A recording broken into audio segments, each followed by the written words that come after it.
Tonight on CBC Vancouver News. Homicide investigators take over what they call a suspicious death at an Abbotsford care home. Safety of every resident on our campus is our highest priority. Plus, if you're not careful, you'll go off the dock. upending problem. People living in float homes on the Fraser say it is way past time to dredge. But who's supposed to do that? There is just no clear responsibility. And your ongoing support for our nation's quest for economic independence means a great deal to us. the province says it will subsidize the electrification of a massive LNG project in northwest BC. But critics are crying foul. It's greenwashing because it's still an unsustainable high-emission form of fuel. This is CBC Vancouver News.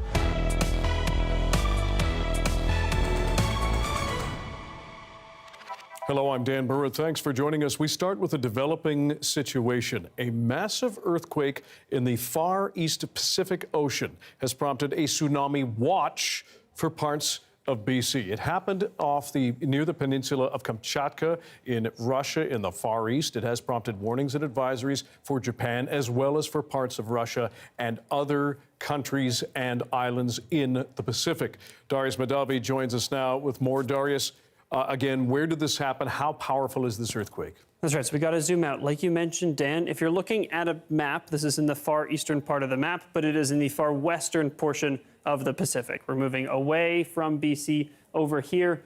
This is all the tsunamis. This is all the earthquakes that have happened in the past 12 hours. This is the one that we're looking at happening just in the past hour. Magnitude 8.7. This is a massive earthquake. The magnitude has actually been bumped up several times at this point as we've gotten more data in. And there is a tsunami, potential for a tsunami in several areas. This is a map of where we have those warnings in red, advisories in orange, and watches in yellow. I want to highlight here on the coast of BC, this is a tsunami watch. Mostly what that means is there's a lot of uncertainty. We don't know if there's going to be a tsunami coming. We don't know what the impacts might be. And so that is mostly just letting people be aware that something might occur. There's nothing known beyond that. There's nothing imminent that's going to happen.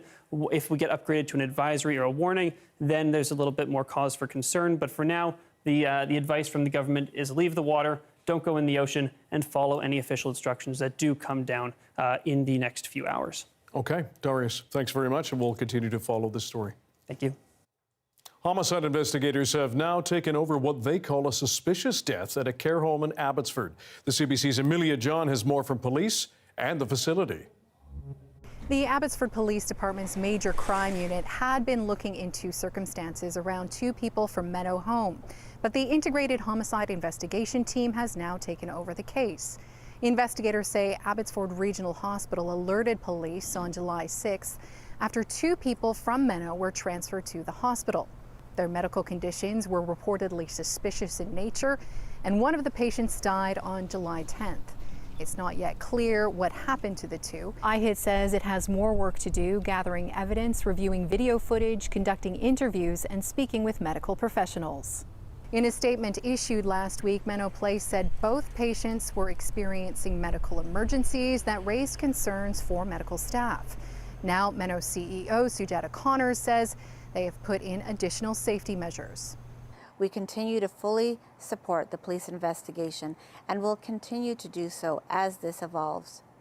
We are doing everything we can to assist them in bringing clarity, answers, and resolution. BC Seniors Advocate Dan Levitt says it appears to be an isolated incident and the general public is not at risk. I'm confident that the police investigation will work through the process and will have a result that will be shared with the public. Meadow Home is one of two residential care facilities on the Menno Place campus where more than 700 seniors live. It's governed by the Mennonite Benevolent Society and receives funding through the Fraser Health Authority. Amelia John, CBC News, Abbotsford. The province says it will subsidize the electrification of the Cedar LNG project in northwest BC. The Premier says the LNG sector could inject billions into the economy and help Canada become an energy superpower. But as Katie DeRosa explains, some accuse the government of greenwashing. The province of British Columbia has reached an agreement with the Haisla to contribute $200 million. Premier David Eby announcing a cash injection from the province that will help the Cedar LNG project near Kitimat electrify and cut its carbon pollution. That will enable this to be one of the lowest emission plants in the entire world. Cedar LNG is the first majority Indigenous-owned LNG project. It will be a floating facility in the Douglas Channel. The Haisla Nation has a majority stake in the project in partnership with Calgary-based Pembina Pipeline Corp. Your ongoing support for our nation's quest for economic independence means a great deal to us. Even so, some critics accuse the NDP government of greenwashing by rebranding fossil fuel projects as clean energy. I think taxpayers should not be subsidizing this industry. It is facilitating production and shipment of fossil fuels, which are the main cause of climate change. It's greenwashing because it's still an unsustainable high emission form of fuel. Cedar LNG is one of 7 projects in various stages of development across the province. LNG Canada marked its first shipment of liquefied natural gas last month. Former Premier Christy Clark laid the groundwork for BC's LNG sector in 2011. The fact that it's happening and that, an NDP premier is supporting it enthusiastically, I think it shows real unity in the province. BC's official opposition leader says the province's slow permitting process has allowed our competitors to get ahead. We started LNG in British Columbia 15 years ago. Americans didn't even consider starting it until 12 years ago. We've managed to get one major plant up and running. They have 16. Valeriette points out that BC's liquefied natural gas is more expensive than our competitors, which means the government could be taking a gamble with public money. Katie DeRosa, CBC News, Victoria. Officials say they are hopeful firefighting efforts will protect Linton from a nearby out-of-control wildfire as that small village continues to rebuild from the catastrophic 2021 blaze. The Cantilever Bar wildfire was discovered on Monday about 10 kilometers south of the village. The CBC's Chad Pawson joins us with more. Chad, what more do we know about this fire? Yeah, Dan, so this fire, it's about 1.5 square kilometers in size, but burning out of control. So troubling. Also, suspected human cause. So a fire not caused by lightning. They're trying to figure out what caused it. The point of this fire and the danger around it is that it comes in a place that's known for its high heat and winds. And of course, Linton, 90% of that village burned down in 2021 from another catastrophic fire. This is about the 3rd fire this season that has been threatening to it. Fire officials, provincial officials were asked about what's going through their minds as they think about this latest fire threatening Linton. Deep concern. I think there's an awful lot of work that has been done over the course of the last number of years in wildfire mitigation work, but there were reports of ashes falling in Linton last night as an example, and so for those that have been working hard to rebuild their homes, those who are looking to continue to come home over the next number of years, certainly a lot of concerns that I can imagine that they're facing. So, Chad, what is being done to try to protect, contain this fire and protect Linton and surrounding First Nations? Yeah, so that was a big topic at this news conference today about wildfire and drought in BC. So 24 firefighters on the ground for this fire currently, 3 helicopters, structure protection firefighters also helping, more resources going there. What's troubling is that this fire is in steep terrain. It's also very hot in Linton. Linton has a heat warning, temperatures in the mid-30s, and there is some wind there. So a fire official's concerned, but saying that they're confident. Now listen to this. Fires in the area have scarred the earth, the ground around Linton, and they're hoping some of those scars in the landscape will actually help contain this fire. So maybe some good news to be had, and fire officials taking this fire very seriously, Dan. Chad Pawson reporting. Chad, thanks very much.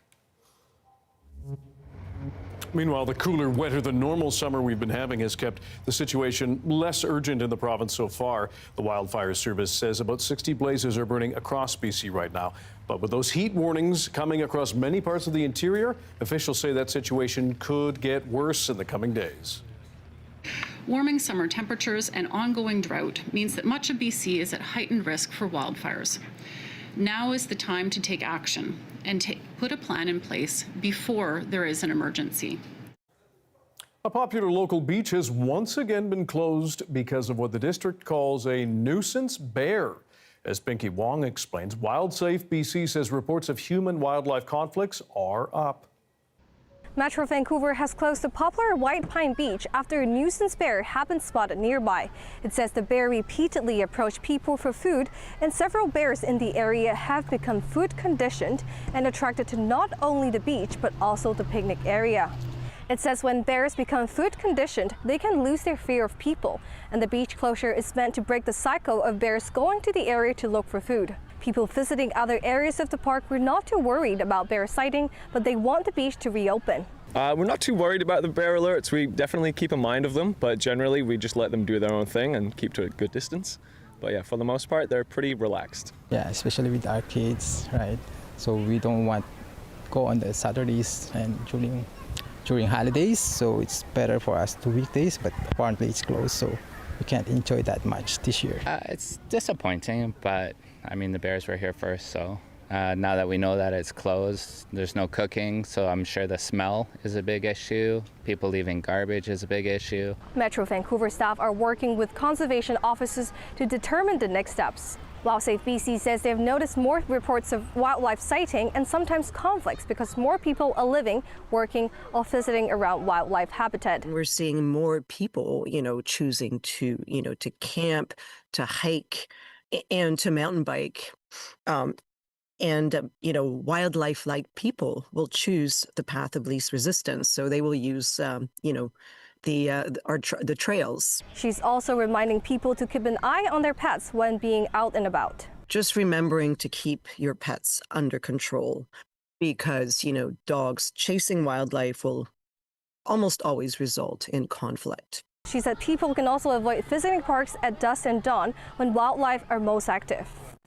Pinky Wong, CBC News, Balcarra. A BC man has now been handed the longest ever prison sentence under the Fisheries Act. Scott Steer has received a 6-year sentence for ravaging the ocean, quote, and flouting the law. He and his co-accused faced 8 charges that include selling more than $1 million worth of illegally harvested sea cucumbers, fishing in a closed area without a license, and breaching a prohibition from possessing fishing vessels. Along with the prison term, Steers and his company were handed a $1 million fine. And just to clarify, he has the longest record for violations. This may not be the longest prison term. Victoria Police are cracking down on crime in that city's downtown core. It's called Project 3D, Disrupt Downtown Disorder. The force says it has arrested up to 16 people in 2 days. We've been hearing from our business community and from residents about additional efforts that they want to see from the police and some of the criminality and the downtown disorder that we're seeing and how unacceptable it is. So this was really a probe into what our officers are able to see. The force says Project 3D uses high visibility patrols, targeted surveillance, and undercover operations to target specific downtown areas. After days of violence earlier this month, the city pledged over $10 million for public safety, with $3.5 million earmarked for bylaw and police enforcement. Some of the arrests were for drug possession and related charges. At least one person was arrested for allegedly trafficking cocaine and fentanyl. The province's advocate for seniors says nearly 16,000 more long-term care beds are needed over the next decade. We haven't invested enough, and because of that, now people are moving in either in crisis through the hospital or in crisis at home. And we have to build more beds so we can have a much better planned approach as we navigate long-term care. Dan Levitt's latest report says there's already a shortage of more than 2,000 beds, with that gap widening over the last decade. As of last year, someone needing a bed waited on average 290 days. Levitt is also critical of the province for depending too much on families to care for older loved ones. By 2036, Levitt says BC will need to spend $16 billion on care beds. Life thrown off kilter in a small Delta community. People living there say their floating houses are upending and they need some help. That story's next. Did you hear? CBC Musical Nooners are back by popular demand. All summer long, every Wednesday at noon, join us at the CBC Outdoor Plaza for free concerts, 700 Hamilton Street. Beat the heat with some fresh tunes, good vibes, and great community. To see who's playing this week, head to cbc.ca/musicalnooners. And we'll see you Wednesdays.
People living in floating homes in Delta are calling for some kind of government help to dredge part of the Fraser River. They say their houses are starting to tip over during low tides because silt is building up on the bottom of that waterway. Amelia John has more.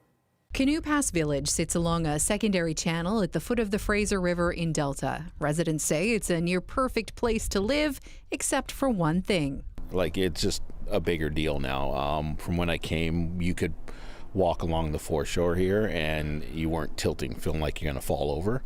And now it's at the point where it's, if you're not careful, you'll go off the dock. It's been more than a decade since this part of the Fraser was dredged. Silt has been building up at the bottom of the waterway since then, and when low tide hits, the houses are running aground or being pushed over at an angle. It pulled the whaler off the side here, and the ring that was securing it to the piling. It's really frustrating for us because we've been pounding the drum here for several years, trying to get some action taken. The issue appears to be jurisdictional responsibility. there is just no clear responsibility for who's responsible for local dredging. There's no dedicated funding.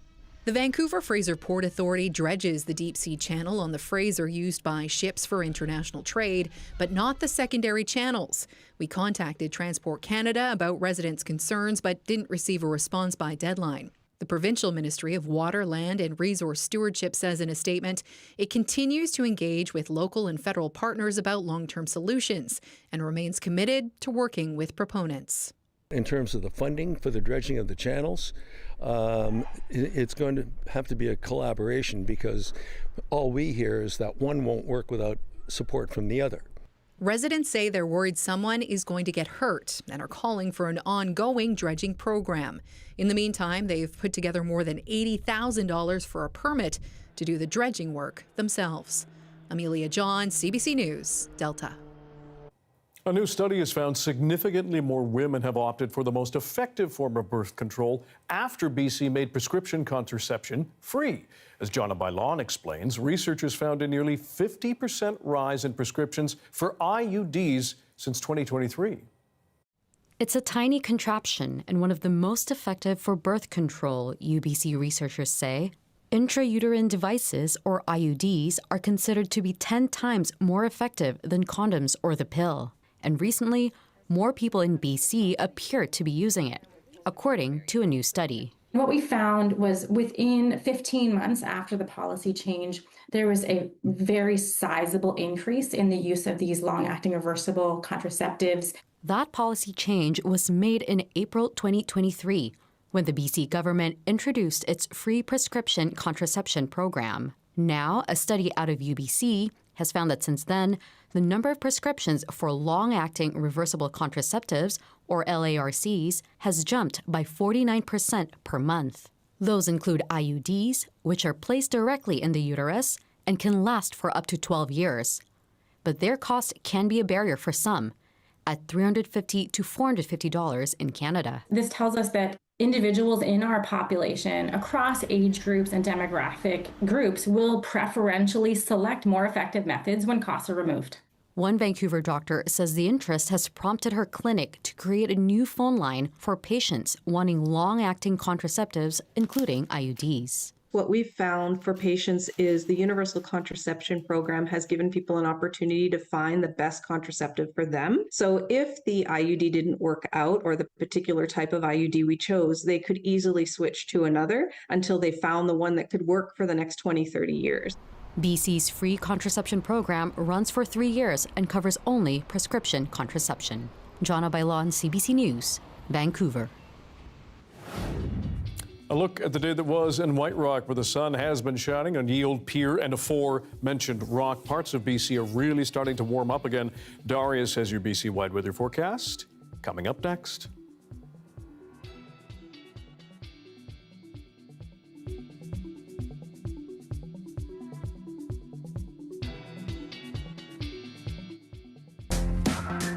This is Vancouver is a new CBC podcast where we explore the issues, the stories, and the people that make this place home.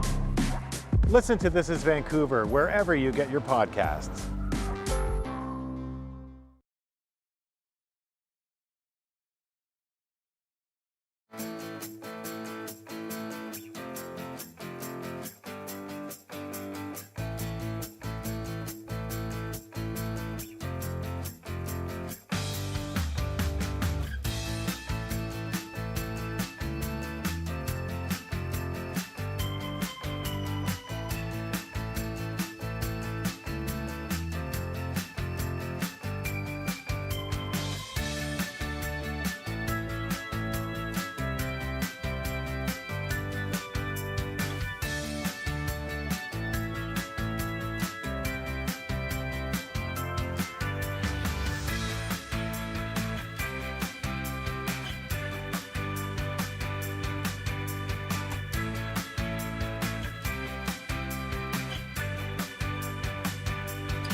BC's annual wildfire season has become intensified by climate change, with flames burning hotter, longer, and closer to homes and structures.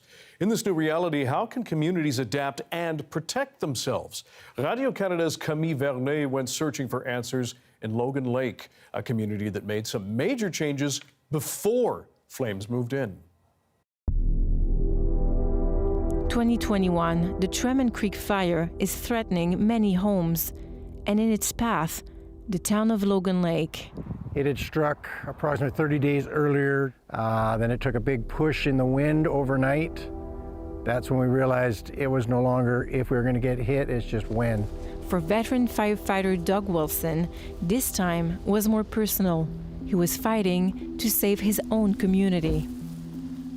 It's a whole different feeling to realize that we have a potential losing homes of people that I know. The fire got closer and closer, and residents evacuated. Rachel Milne was 13 at the time. I remember that day leaving, the sky was black outside, and my parents were saying that, we probably won't have a home to come back to. But the worst was avoided. Not a single home had been lost. If it weren't for mitigating and for putting in all these hard work and all these hard hours, we wouldn't have a town. Logan Lake is Canada's first fire-smart community. In 2013, it earned this title after decades of wildfire mitigation. Fire ladder is what it's called. And it begins in the forest. This year will be my 4th year working for Fire Smart. I started when I was 14. I'm 17 now and still going strong. Near the forested areas, small trees are cut and branches are pruned. This work changes the fire behavior, according to Adam Sullivan. I'm just trying to find a good spot. Can you sort of see here, is this a good visual for the green to sort of completely dead up to the north? That was not part of our fuel treated area, and you can see that tree is completely scorched and dead. Every single tree is dead. So over here you can see there's a lot more green and live trees left behind, and from basically where I'm standing over is where the fuel reduction treatments that the District of Logan Lake implemented happened before the wildfire. By removing fuel years ahead, when the 2021 fire hit, its intensity was reduced. The fire was down on the ground, and a fire that is on the surface only is much more manageable for firefighters. Work also happens right at people's homes. Fire Chief Doug Wilson regularly knocks on doors to offer fire-smart assessments. You can see now they've got a non-combustible product on the outside of their home, which is fire resistant. You can see there's no weeds growing. Perfect example of a fire smart house here. He's got some furniture out there. We'll talk to him a bit about that. But when the time comes, he can throw that inside. That is an easy fix.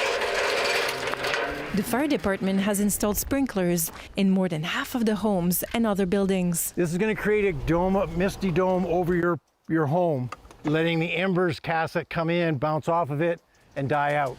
But protecting a community is an ongoing, expensive challenge. Every 2 years, they rely on a community resilience grant to keep their work going. There's no community, I think, that is invincible. We have done a great start at protecting our community. Is there more we could do? Absolutely, there's always more.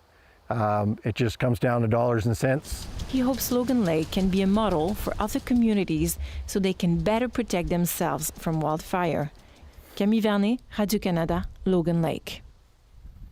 A group of local city councillors is urging Premier David Eby to overturn a decision by Metro Vancouver's Board of Directors. On Friday, the board voted to suspend its promised independent review of the beleaguered and vastly over-budget North Shore wastewater treatment plant. And they did so behind closed doors. Here's the Premier on the overextended project and the impact it will have on the public. Metro Vancouver, if they were wronged by the contracting company, that they're able to recover in court and offset some of the losses that taxpayers and all of us are facing as a result. We'll have a look at the justification for the decision by Metro Vancouver and how to move forward. But the bottom line is that Metro Vancouver needs to ensure accountability for taxpayers, and we'll make sure that that happens. For more on this, we're now joined by Surrey City Councillor Linda Annis, one of several councillors who have been outspoken on the problems about this project over the years. Councillor, first of all, what do you make of the board postponing the review? I think it is an absolute disgrace. The residents of the Metro Vancouver area have every right to know what's gone wrong. This is their money, not the directors that are sitting at Metro Vancouver. It's absolutely critical that this project has gone from 700 million to almost 4 billion with no answers. And all the residents are hearing is that their taxes are going up as a result of it. Now, one of the concerns being that Metro Vancouver is engaged in litigation with the former contractor. So is it understandable, though, that perhaps if there are things that are to be private or subject to attorney-client privilege, that they wouldn't be out there anyway? Do you think there's any wiggle room to allow the public to know a little bit more? Well, the litigation actually isn't going to take place until 2027. That's a long time away from now. And we have a lot that we need to know and learn from this. And I do think that an independent inquiry in terms of what happened, what went wrong, can be done simultaneously with any legal action. Okay. What exactly would you like the Premier to do here? Well, it's clear that Metro Vancouver isn't going to do anything about it, and I'd like the Premier to step in. I think what we really need here is an independent investigation. Metro Vancouver shouldn't be investigating themselves. It should be done by an independent third-party organization. Would you suggest that be the province or a provincial official, or who do you think ought to do it? I think an independent third party, a company that is very familiar with doing this type of work, because we really need to get to the bottom of it. And I think government should stay out of it, and let's get to the bottom of it. This is a huge, huge tax burden for the residents of Metro Vancouver. And, they unfortunately don't have the right to even elect the directors that are spending this kind of money on such significant infrastructure projects. Have you had a chance to speak with any other councillors or perhaps anybody on that board who voted to postpone it? And what do they say? Well, there seems to be a code of silence. Nobody's talking, and I understand that because it wasn't closed. But what should have happened, I think, after the vote was taken, there should have been another motion to release the vote. When you're voting on something as important as this, we, as elected officials, need to be accountable for our decisions. And Councillor, on that angle, as an elected councillor, how do you explain the extra financial burden that is going to likely inevitably flow onto the taxpayer for this project and the cost overruns? Well, I can't explain it because I don't know what the facts are. All I do know is I hear how much, for an example, on the North Shore, how much their taxes are going up. I know they're certainly not happy. And here in Surrey, our residents aren't happy with any tax increase, let alone one that you can't explain. Councillor Linda Annis, we appreciate your time. Thank you very much for joining us. Thank you so much for having me.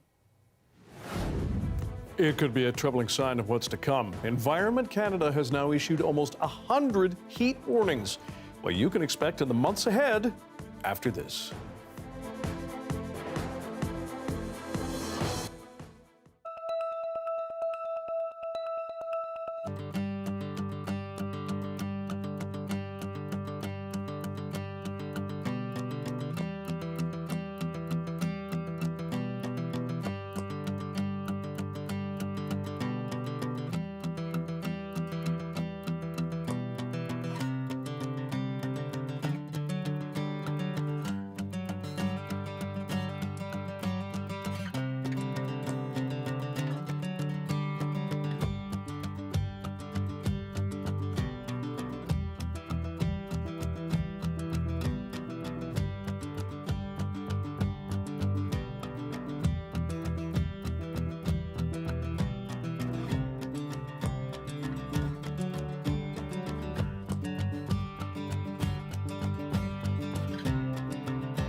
Welcome back. We are bringing you an update now. It's a very fluid situation on the earthquake in Far East Russia near Kamchatka and the tsunami situation across large parts of the Pacific. Darius Madavi watching this very closely. What's the latest you have, Darius? Well, we've been upgraded from a tsunami watch to an advisory, but here in BC, there is not much reason for concern, fortunately, although other parts of the world not so lucky. So I want to first talk about this here. I don't know if you can quite see it. It is quite small, but the orange here, that is a tsunami advisory. It is only showing for the states, but it also extends all the way up the coast of BC, the entire western coast of Vancouver Island, Haida Gwaii, north coast, central coast, all under a tsunami advisory as well. With that being said, the expected tsunami, the forecasted maximum wave height is less than 1 foot. So I know usually when people hear the term tsunami, they think these massive towering waves. But tsunami is just really the type of wave. And fortunately, here in BC, we're not expecting to see anything too severe. Less than 1 foot. Again, maximum wave height expected here. Hawaii, different story. They're expecting to see some more severe impacts. That's why there's a tsunami warning in place here. You can see that. You can see that live shot here. They are expecting to see that. It won't arrive for at least another few hours. We're talking about 4 hours from now. They're expecting to see those first impacts arrive. A little bit less than 4 hours now, I guess. Japan also expecting to see some serious impacts as a result of the tsunami, keeping a close eye on that area as well. Quite a bit closer, Japan is, to the epicenter of that earthquake, which is why we're expecting to see those impacts a bit sooner. Dan, there's a few other places to be watching, but for the most part, we're just keeping an eye. Well, we're just keeping an eye on what potentially we might see because we have observed tsunami waves at this point. But it's hard to say exactly where we're going to see the most severe impacts. Fair enough. And as we've mentioned, and you've mentioned, 8.7 magnitude is a very large earthquake in a region that is prone to them, correct? Yes. It is the Pacific Ring of Fire. It is prone to these sorts of things, but the earthquake scale is exponential, the moment magnitude scale. So bigger number means a much, much bigger impact. All right. And we should just clarify the latest update we had from Oahu, Hawaii Emergency Management, and this came in not too long ago. It warns people that a tsunami warning updated. It asks them to take action. Destructive tsunami waves are expected. Evacuate coastal areas in the primary evacuation zone. Again, very fluid situation, and we'll bring you the very latest as it comes in. Now, it may be a troubling sign of what's to come. Almost 100 heat warnings were issued by Environment Canada today. Unusually high temperatures caused sweltering conditions for millions of people in almost every region of our vast country. Some Canadians have been living with this all summer. And as Ithel Musa reports, it may not ease up completely for months. These New Yorkers are enjoying Canada's capital, but they know on days like this, staying hydrated is key. It definitely feels like it's been getting hotter, so I guess it's a little bit worrisome in general. Temperatures reaching well into the 30s, with the humidex in parts of Ontario making it feel hotter than 40 degrees. And the heat is stretching far beyond this province. Parts of BC, the Northwest Territories, Ontario, Quebec, New Brunswick, and Nova Scotia were all under warnings on Tuesday. We've seen a lot of these heat warnings across the country, and everybody shared in them. There's nobody been left out in the cold. Out in the prairies, they had them actually in May, and they've had them also in July. So nobody is feeling that they have been cheated.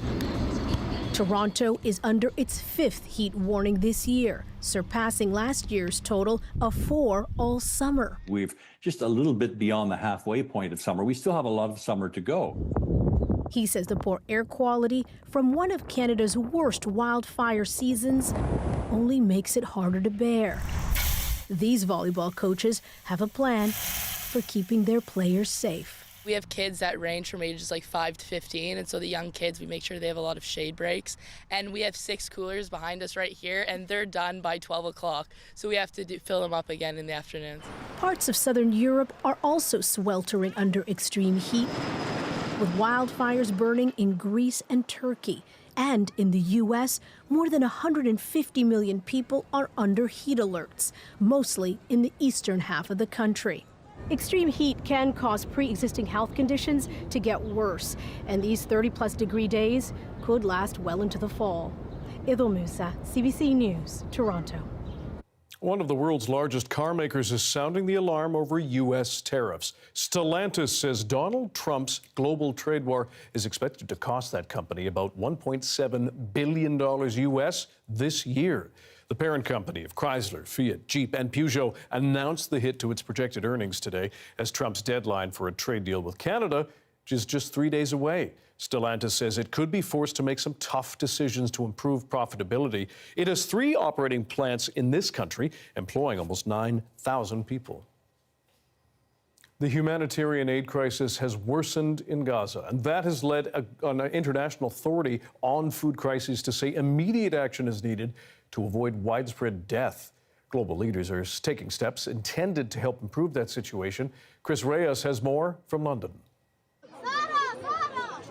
As the desperation in Gaza deepens by the day, an ultimatum from the UK to Israel. I can confirm the UK will recognise the State of Palestine by the United Nations General Assembly in September, unless the Israeli government takes substantive steps to end the appalling situation in Gaza. Israel fired back quickly. Prime Minister Benjamin Netanyahu says the move rewards Hamas. The UK statement comes as famine unfolds in Gaza. That, according to an alert issued today by the IPC, a group that monitors hunger around the world and includes the UN's World Food Program. What we're seeing is mounting evidence that a famine is there. All the signals are there. The group says 1 in 3 are going without food for days. Local hospitals are reporting deaths from starvation, and malnutrition is rapidly rising. This Palestinian mother lives that reality. We're in great famine. I'm in a famine, she says. Israel has denied their starvation in Gaza. Humanitarian groups say aid drops from the weekend and Israel's pause in fighting in some parts of Gaza are not enough. Israel says they're not to blame. First of all, who is responsible for this tough reality? I answered, this is Hamas. Prime Minister Starmer says the worsening situation on the ground prompted his government to act. I want to ensure that this plays a part in changing the conditions on the ground and making sure that that aid gets in, making sure that there is hope of a two-state solution for the future. For humanitarian groups like the International Rescue Committee, whose workers are seeing the hunger firsthand, there's no time left to wait to get aid into Gaza. So we will see dozens of people turning into hundreds of people, turning into thousands of people losing their lives without urgent, immediate and large-scale action. The UK also issued its own conditions against Hamas, calling for the release of hostages, for Hamas to disarm, and a commitment to play no role in the future of Gaza. Chris Reyes, CBC News, London. A gunman killed 4 people when he opened fire in a Manhattan skyscraper last night. One of the victims is a police officer. It's the deadliest mass shooting New York has seen in a quarter century. The CBC's Marianne Domain has the latest. Investment firm Blackstone, which has offices in the Park Avenue skyscraper where the deadly shooting took place, has confirmed in a statement that one of its senior executives was among those killed yesterday. In the statement, they identified that worker as Wesley LePatner, a married woman with children who they describe as brilliant, passionate, warm, generous, and deeply respected within the firm and beyond. The other person who has been identified as one of the people killed yesterday is an NYPD officer, 36-year-old Diderul Islam. They say he was married with 2 sons. His wife isn't expecting their 3rd child. It is the deadly aftermath of this shooting that police say happened during rush hour Monday evening around 6:30 p.m. local time. They say the suspect arrived in a black BMW that he double parked. He walked by himself armed with a rifle, entered the Park Avenue skyscraper and opened fire, killing 4 people. They say his body was found on the 33rd floor with what they describe as a self-inflicted gunshot wound. Meanwhile, U.S. President Donald Trump took to social media this morning. I have been briefed on the tragic shooting that took place in Manhattan, a place that I know and love. My heart is with the families of the 4 people who were killed, including the NYPD officer who made the ultimate sacrifice.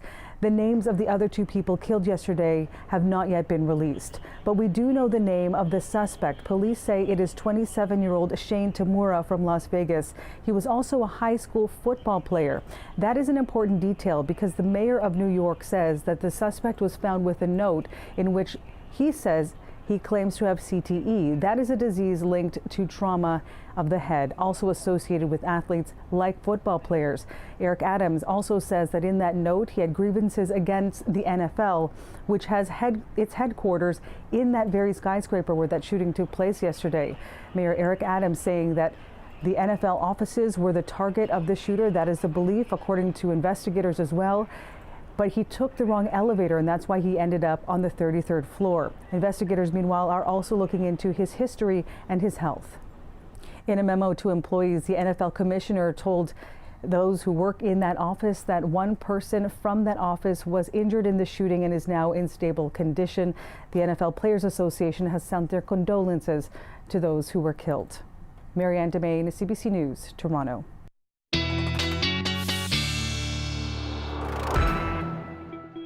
Darius Madavi back with the BC-wide weather forecast. Before we get to that, what's the latest on the earthquake and tsunami situation? I just wanted to give one more update. I know I mentioned earlier that the expected tsunami height here in BC is less than 1 foot, so less than 0.3 meters. So good news here. We can mostly be calm at this point. If that changes, we'll be sure to let you know.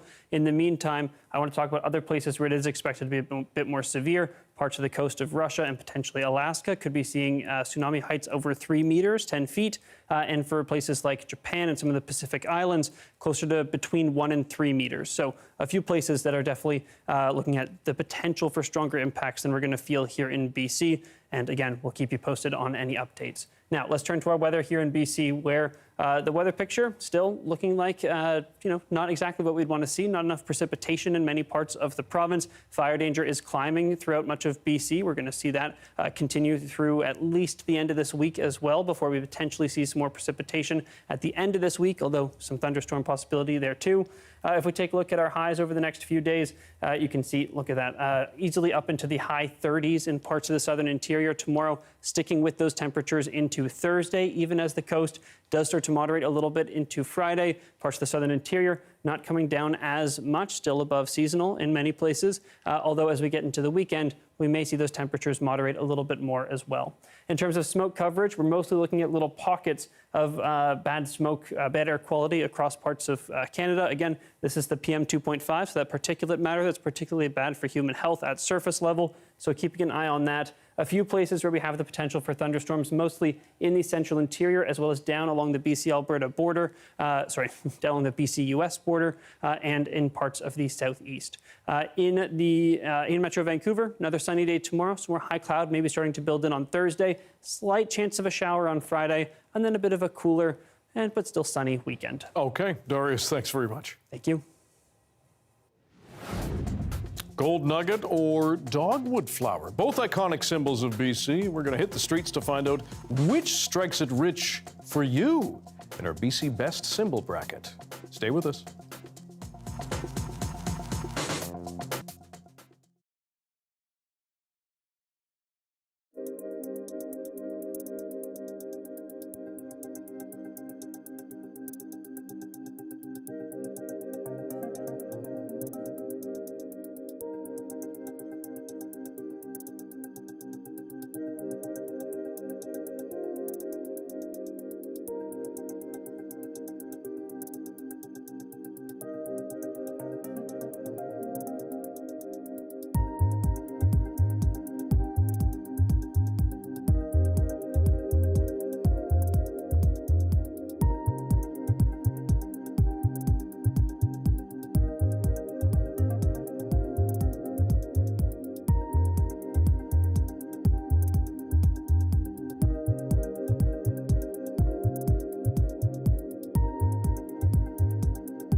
We are well into the search for BC's best symbol. Among the top contenders in the final days of our contest are the revered dogwood flower and the old gold nugget. We hit the streets to find out which of those two is true to your hearts.